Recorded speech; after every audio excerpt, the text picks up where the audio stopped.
Assalamu alaikum students.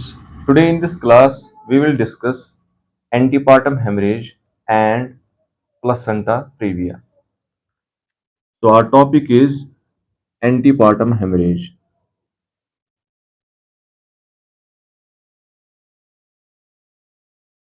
What is antepartum hemorrhage? Antepartum haemorrhage का मतलब होता है एक्सेसिव ब्लीडिंग हो जाना। एक्सेसिव ब्लीडिंग हो जाना फ्रॉम द जेनिटल ट्रैक्ट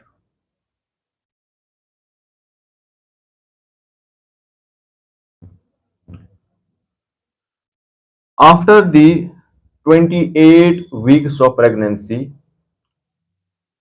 कहां तक? Before the birth of baby. Before the birth of baby. ध्यान रखिए, एंटीपार्टम हेमरेज के अंदर एक्सेसिव ब्लीडिंग होती है फ्रॉम द जेनिटल ट्रैक्ट, ठीक, और 28 वीक से लेकर before the birth of baby तक, ठीक है। तो जो भी एक्सेसिव ब्लीडिंग होती है that we call as antepartum haemorrhage, और in the simple words delivery से पहले जो ब्लीडिंग होती है उसे हम एंटीपार्टम हेमरेज कहते हैं।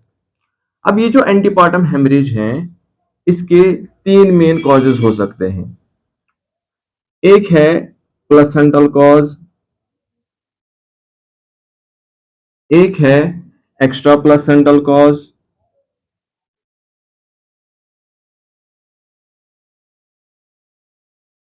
और एक है अनएक्सप्लेन्ड, कि हमें ब्लीडिंग का कोई कॉज मालूम नहीं है।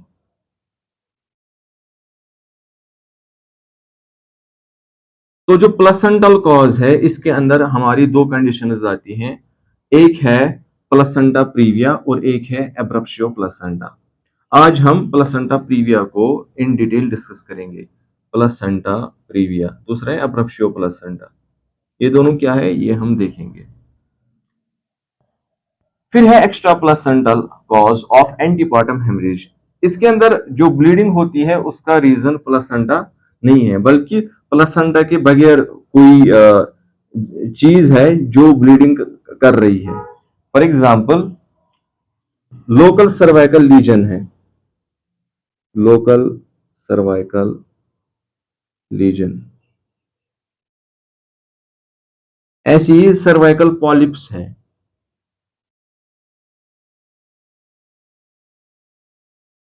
ऐसी कार्सिनोमा ऑफ सर्विक्स है, और ऐसी वेरिकोज वेन है। लोकल सर्वाइकल लीजन का मतलब है कि सर्विक्स के किसी हिस्से में कोई लीजन है, जख्म है, ठीक, और उसकी वजह से ब्लीडिंग हो रही है, ठीक। और सर्वाइकल पॉलिप्स भी जो है ब्लीडिंग कर सकता है, और ऐसी ही अगर कार्सिनोमा यानी कैंसर ऑफ सर्विक्स है तब उसकी वजह से भी ब्लीडिंग हो सकती है। और fourth one is varicose vein in the external genital tract of a woman, ठीक है, या वजाइना में है या प्यूडेंडम में है, तब भी जो है उसकी इंजरी की वजह से ब्लीडिंग हो सकती है। या ब्लीडिंग होती है और हमें उसका रीजन पता नहीं है, उसको हम अनएक्सप्लेनेड कॉज के अंदर रखते हैं। अगर प्लेसेंटा की वजह से ब्लीडिंग हो रही है तो या तो वो प्लेसेंटा प्रीविया की वजह से होती होगी या अब्रप्शियो प्लेसेंटा की वजह से। आज हम प्लेसेंटा प्रीविया को इन डिटेल डिस्कस करेंगे। What is placenta previa?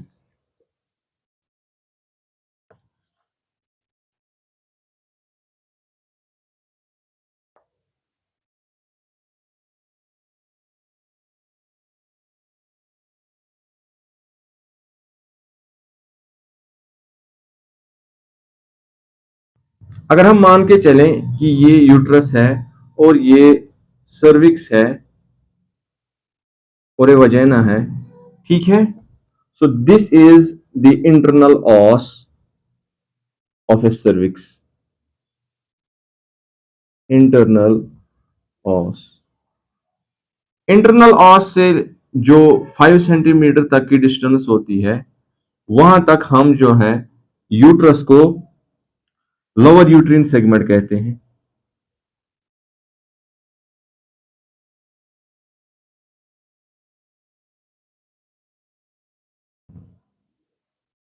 और बाकी का हिस्सा जो है अपर यूट्रिन सेगमेंट कहलाता है। प्लेसेंटा प्रीविया के अंदर जो प्लेसेंटा इम्प्लांट होता है वो अपर यूट्रिन सेगमेंट में इम्प्लांट नहीं होता है, बल्कि लोअर यूट्रिन सेगमेंट में इम्प्लांट होता है। So placenta previa is a condition wherein the placenta implant is in the lower uterine segment। ठीक है, तो जब प्लेसेंटा लोअर यूट्रिन सेगमेंट में इम्प्लांट होगा फिर वो सर्वाइकल इस इंटरनल सर्वाइकल ऑस के ऊपर भी बैठ सकता है, और फिर इस वजह से नॉर्मल वेजाइनल डिलीवरी के अंदर दिक्कत आ सकती है। ठीक है, that condition is known as placenta praevia. ठीक है, तो प्लेसेंटा प्रीविया के अंदर क्या होता है, प्लेसेंटा लोअर यूट्रिन सेगमेंट में इम्प्लांट हो जाता है। ठीक, जबकि उसे इम्प्लांट होना था अपर यूट्रिन सेगमेंट में, फंडस वाले एरिया में। अब इसके रीजंस क्या है, क्यों प्लेसेंटा प्रीविया होगा। ठीक है, इसके जो डिफरेंट कॉजेज है वो है कि मदर की एज जो है वो 35 ईयर से ज्यादा है, या प्रीवियसली एक बार सिजेरियन सेक्शन हुआ है, प्रीवियस सिजेरियन सेक्शन, या मदर स्मोकिंग कर रही है, या प्रायर क्यूरेटेज है,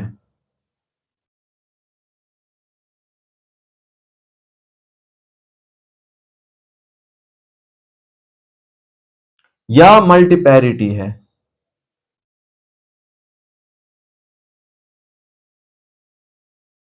अगर मदर की एज 35 ईयर से ज्यादा है तो विद एज यूट्रस जो होता है वो कमजोर हो जाता है, उसकी लाइनिंग डैमेज हो जाती है, फिर प्लेसेंटा ऊपर इंप्लांट होने के बजाय नीचे ही इंप्लांट हो जाता है। ठीक है, तो इसके रीजन इसके चांसेस बढ़ते हैं।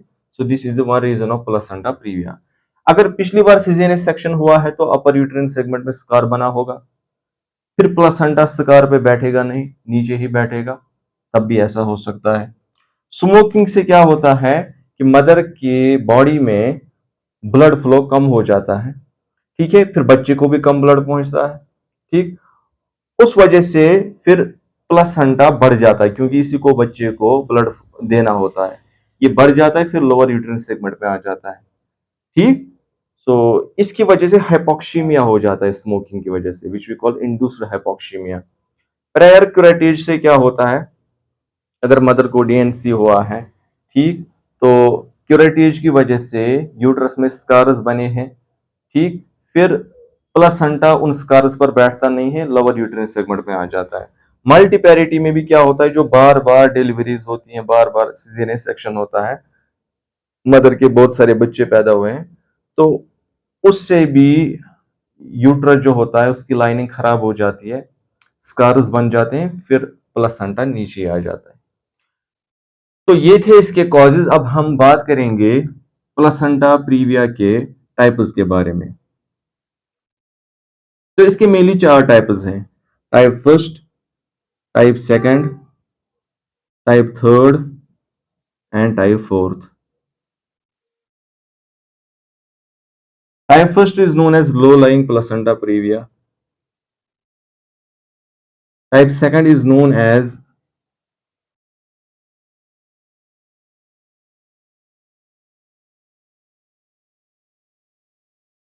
this is known as marginal placenta previa.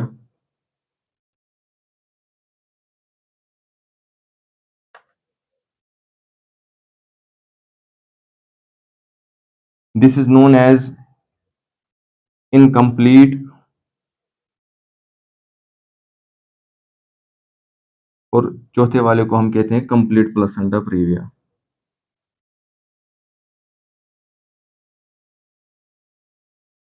Type first के अंदर क्या होता है कि जो प्लेसेंटा होता है, ठीक है, वो ज्यादातर अपर यूट्रिन सेगमेंट में होता है, लेकिन उसका कुछ हिस्सा लोअर यूट्रिन सेगमेंट में आ जाता है, और प्लेसेंटा इंटरनल ऑस तक बिल्कुल भी नहीं पहुंचता है। ठीक, तो एक माइल्ड वाला प्लासेंटा प्रीविया है। लेकिन टाइप सेकंड के अंदर इस प्लासेंटा का एक बड़ा हिस्सा जो है लोअर यूट्रस सेगमेंट में भी होता है। अब मान ले कि इसका आधा हिस्सा कहां तक पहुंचता है, लोअर यूट्रस सेगमेंट तक, बल्कि इंटरनल ऑस के मार्जिन तक, यहां तक जो है ये प्लासेंटा पहुंच जाता है। लेकिन ये प्लासेंटा इंटरनल ऑस को कवर नहीं करता। लेकिन थर्ड वाले प्लासेंटा प्रीविया के अंदर ये इंटरनल ऑस को भी कवर कर लेगा। पहली बात तो ये कि लोअर सेगमेंट में बैठेगा, फिर जो है इंटरनल ऑस को कवर करेगा, ठीक, और पूरा कवर करेगा, आधा ही कवर नहीं करेगा। लेकिन जब सर्वाइकल डायलेशन होगी, ठीक है, सर्विकस डायलेट होगा ड्यूरिंग द लेबर, तब सर्विकस का आधा हिस्सा ओपन हो जाएगा, अनकवर हो जाएगा, तब प्लासेंटा उसके ऊपर नहीं बैठेगा। लेकिन जो चौथा वाला होता है कंप्लीट प्लासेंटा प्रीविया, उसमें जब ये प्लासेंटा लोअर यूट्रिन सेगमेंट में होता है, ठीक, फिर अगर सर्वाइकल डायलिटेशन होगी भी, तब भी जो है ये इंटरनल ऑस ओपन नहीं होगा, ठीक है, अनकवर नहीं होगा, ये हर हमेशा जो है कवर्ड ही रहेगा। तो यहां से समझ आता है कि टाइप थर्ड और टाइप फोर्थ के अंदर ये इंटरनल ऑस कवर हो जाता है, ठीक है, सेकंड में नहीं होता है कवर। टाइप फर्स्ट और टाइप सेकंड, अगर टाइप सेकंड एंटीरियर वाला हो, प्लस एंटीरियर साइड में है, तब उनके अंदर हम जो है नॉर्मल वेजिनल डिलीवरी कर सकते हैं। लेकिन अगर टाइप सेकंड पोस्टीरियर होगा, टाइप थर्ड होगा, टाइप फोर्थ होगा, तब उसमें हमें सीजेरियन सेक्शन करने की जरूरत है, ठीक है। उनके अंदर ब्लीडिंग हो सकती है, मदर को भी प्रॉब्लम हो सकती है, बच्चे को भी प्रॉब्लम हो सकती है, ठीक। तो रिस्क हमें नहीं लेना है, हमें जरूर जो है सिजेरियन सेक्शन करना है। और टाइप सेकंड अगर पोस्टीरियर वाला होगा, if the type second would be posterior, तो उसको सबसे डेंजरस प्लासेंटा प्रीविया माना जाता है, ठीक है। तो ये थे इसके टाइप्स की बात और डिग्रीज की बात। अब हम बात करेंगे इसके साइन एंड सिम्टम्स की।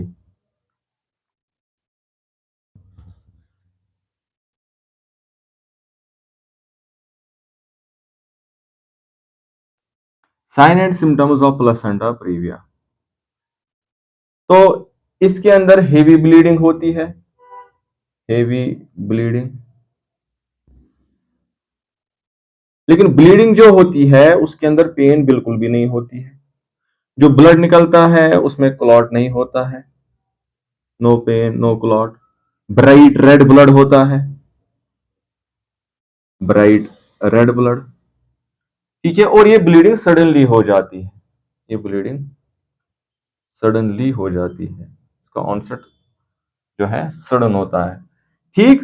दूसरी बात ये है कि जो मदर का यूट्रस होता है उसकी fundal height more than expected होती है। देखो यहां पर प्लासेंटा बैठा हुआ है, तो बच्चा जो होगा, ठीक, वो एंगेज नहीं होगा, ठीक है, वो ज्यादा ऊपर ही रहेगा।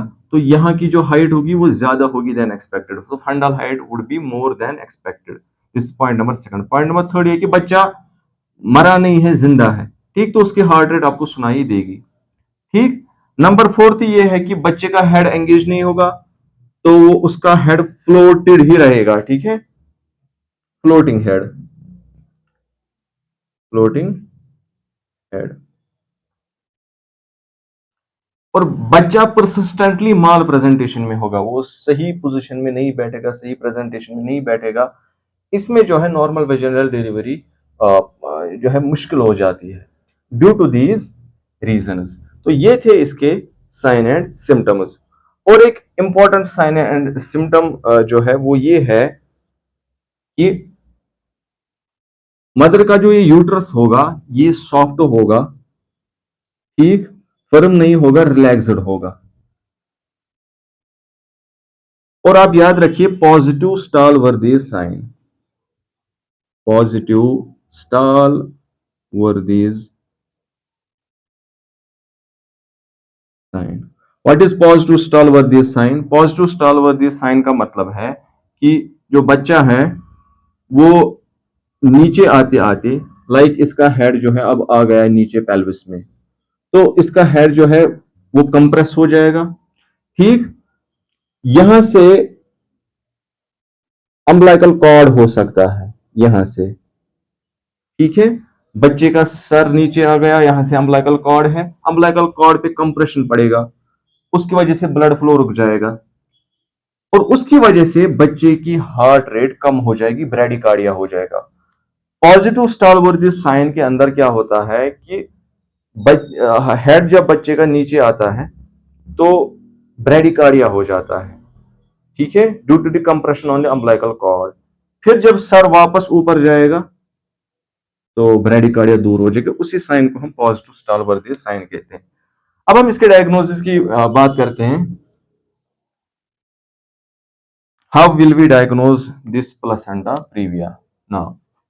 इसके अंदर आप दो चीजें करेंगे, एक है प्लेसेंटोग्राफी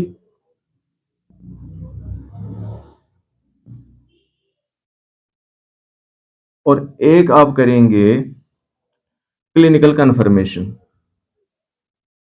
क्लिनिकल कंफर्मेशन,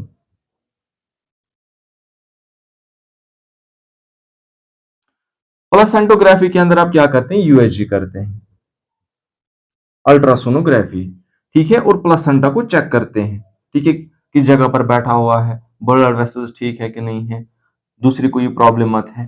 फिर आप इसके अंदर जो है ट्रांस वेजाइनल अल्ट्रासोनोग्राफी भी कर सकते हैं, ठीक है, विच वी कॉल टीवीएस, या आप कर सकते हैं ट्रांस एब्डोमिनल सोनोग्राफी, ठीक है। ट्रांस एब्डोमिनल सोनोग्राफी आप 30 वीक्स के बाद करते हैं, इसकी एक्यूरेसी 98% होती है, ठीक है। अगर मदर ओबीज होगी या प्लेसेंटा प्रीविया पीछे की जाने बैठा होगा तब आपको वो दिखाई नहीं देंगे, ठीक है। लेकिन जो ट्रांस वजाइनल सोनोग्राफी होती है ये 100% एक्यूरेट होती है, ठीक है। तीसरा आप इसके अंदर कर सकते हैं colour Doppler flow study.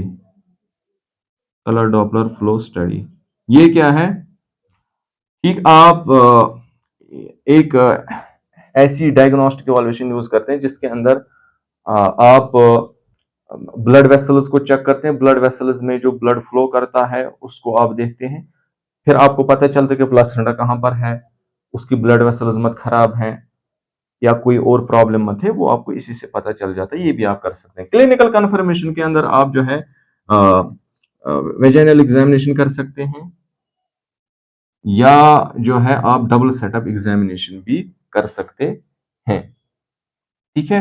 Vaginal examination या डबल सेटअप एग्जामिनेशन क्यों करना है, इसलिए करना है क्योंकि इन सारी इवेल्युएशन से हमें पता नहीं चला कि मदर को क्या प्रॉब्लम है या हमारा डायग्नोसिस क्लियर नहीं हुआ, or diagnosis uncertain and we find it necessary कि हमें जो है क्लिनिकल कंफर्मेशन करना है, ठीक। लेकिन ये आपने करना है बहुत ही एहतियात के साथ, ये आपने करना है ओटी के अंदर under general anaesthesia, under general anaesthesia.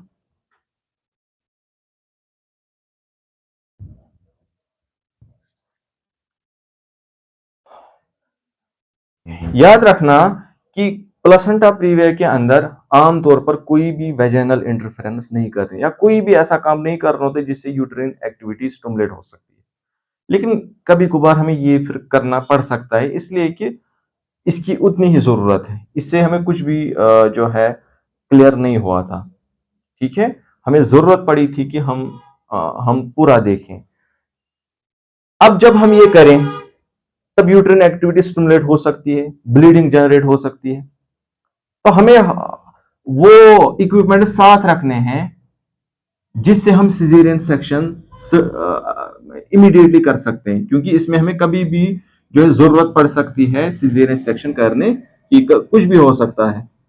तो during the performing of this procedure you have to make sure कि आपके पास जो है हर वो इक्विपमेंट साथ है जो सिजेरियन सेक्शन में काम आता है, ठीक है। अब इसके बाद हम बात करते हैं कॉम्प्लिकेशंस की।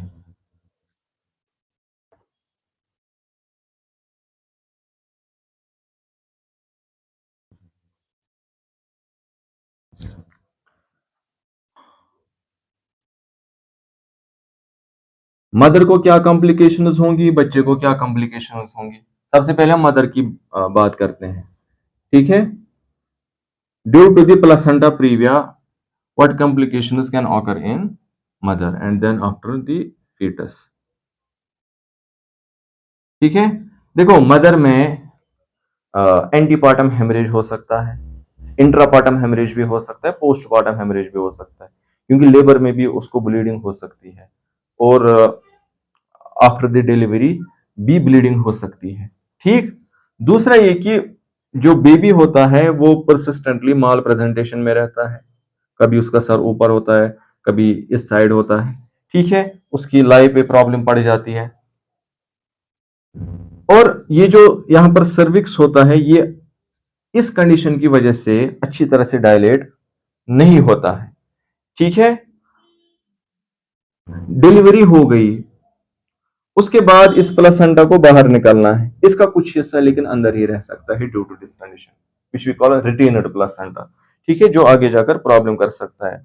और ऐसे ही आफ्टर द डिलीवरी मदर में सब इन्वोल्यूशन हो सकता है, उसके ये पार्ट्स रिप्रोडक्शन के, ठीक है, यूट्रस और बाकी सारी चीजें, ठीक है, वापस अपनी हैयत में आने में जो है बहुत ही प्रॉब्लम करेंगे। मदर को सेप्सिस हो सकता है, और भी कई तरह की प्रॉब्लम्स मदर को होंगी। बच्चे को क्या हो सकता है, देखो बच्चा वक्त से पहले ही पैदा होगा, वक्त से पहले ही पैदा होगा, उसका वजन होगा कम, which call low birth weight baby, ठीक है। सिमिलरली मदर को जो ब्लीडिंग होती है उसकी वजह से मदर शॉक में चली जा सकती है, मदर शॉक में चली जाएगी, उसकी डेथ हो सकती है, यहां से बच्चे को भी डेथ हो सकती है, तो इंट्रायूटेरिन डेथ हो सकती है इस वजह से। बच्चे को ब्लड जब रुक जाएगा उसको एस्फिक्सिया होगा,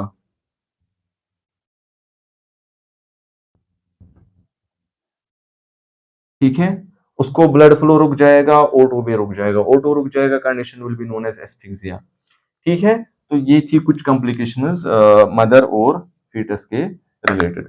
अब हम आखिरी हिस्सा डिस्कस करेंगे जो कि है मैनेजमेंट के रिलेटेड, ठीक है। मैनेजमेंट आपने सबसे ज्यादा इसमें याद रखना है,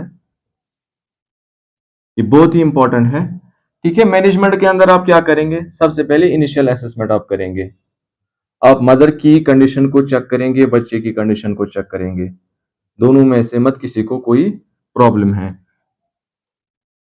whether both of them are stable और not, you will perform the initial assessment. लेकिन साथ ख्याल करोगे कि कोई भी ऐसा काम आप नहीं करेंगे, कोई भी ऐसा काम आप नहीं करेंगे जिससे जो है यूट्रिन एक्टिविटी जनरेट हो सकती है, तो वेजिनल एग्जामिनेशन इसमें नहीं करना होता है, यूट्रिन एक्टिविटी बिल्कुल भी जो है जनरेट नहीं होनी चाहिए, स्टूमुलेट नहीं होनी चाहिए, ठीक है। No vaginal interference in this condition, ठीक। उसके बाद जब भी आपको पता चले कि मदर को प्लेसेंटा प्रीविया है, ठीक, which usually we know after the 20 weeks, ठीक है, या उससे पहले भी, लेकिन जब आपको पता चला कि ये प्रॉब्लम है तो आफ्टर द 20 वीक्स, ठीक है, उसको आप रखिए बेड रेस्ट के ऊपर, कंप्लीट बेड रेस्ट, ताकि यूट्रस पर दबाव ना पड़े, प्लेसेंटा पर स्ट्रेस ना आ जाए। लेफ्ट लाइंग पोजीशन में हम मदर को रखेंगे, ठीक है, या साइड लाइंग पोजीशन में, ताकि बॉडी की मेजर ब्लड वेसल्स पर कम दबाव पड़े, प्लेसेंटा का ब्लड फ्लो ठीक रहे, ठीक है, बच्चे को सही तौर पर ब्लड मिल जाए, कोई भी प्रॉब्लम वॉब्लम नहीं हो। पुराने जमाने में क्या किया जाता था, जब प्लेसेंटा प्रीविया डायग्नोज होता था तो मदर को हॉस्पिटल में एडमिट किया जाता था तब तक जब तक कि वो डिलीवरी ना करे, ठीक। लेकिन आजकल इसको आउट पेशेंट बेसिस पर ठीक किया जाता है, कहा जाता है कि अगर ये घर भी जाए कोई प्रॉब्लम नहीं है, ठीक, अप टू 30th वीक्स, ठीक। तो 30 वीक्स तक अगर मदर को ऐसे में कोई प्रॉब्लम नहीं है, बच्चे को कोई प्रॉब्लम नहीं है, तो हम उसको जो है घर ही भेज देंगे।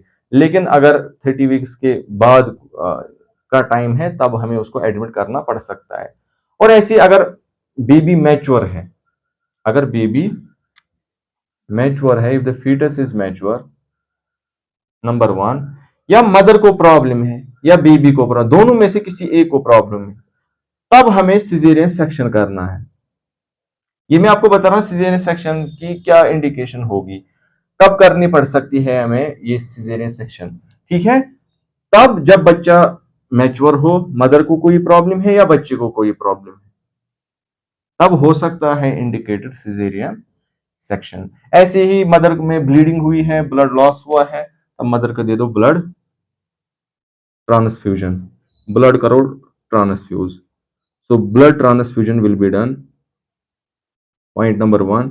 ऐसे ही प्लाज्मा को भी आपने जो है ट्रांसफर करना पड़ सकता है प्लाज्मा, ताकि फिब्रिनोजन यानी क्लॉटिंग प्रोटीन जो बॉडी में होता है उसकी कंसंट्रेशन बराबर रहे, ये हमें करना पड़ सकता है। ऐसे ही अगर मदर में हेवी ब्लीडिंग हो रही है, तब भी जो है सिजेरियन सेक्शन इंडिकेटेड हो सकता है। ठीक है, तो आई थिंक मैंने इसके रिलेटेड आपको ऑलमोस्ट सारा कुछ बता दिया है। ठीक है, आप इस टॉपिक को जो है अच्छी तरह से स्टडी करिए। ठीक है, अगर कहीं पर कोई प्रॉब्लम होगी आप मुझसे कांटेक्ट कर सकते हैं। आज के लिए इतना ही। Thank you.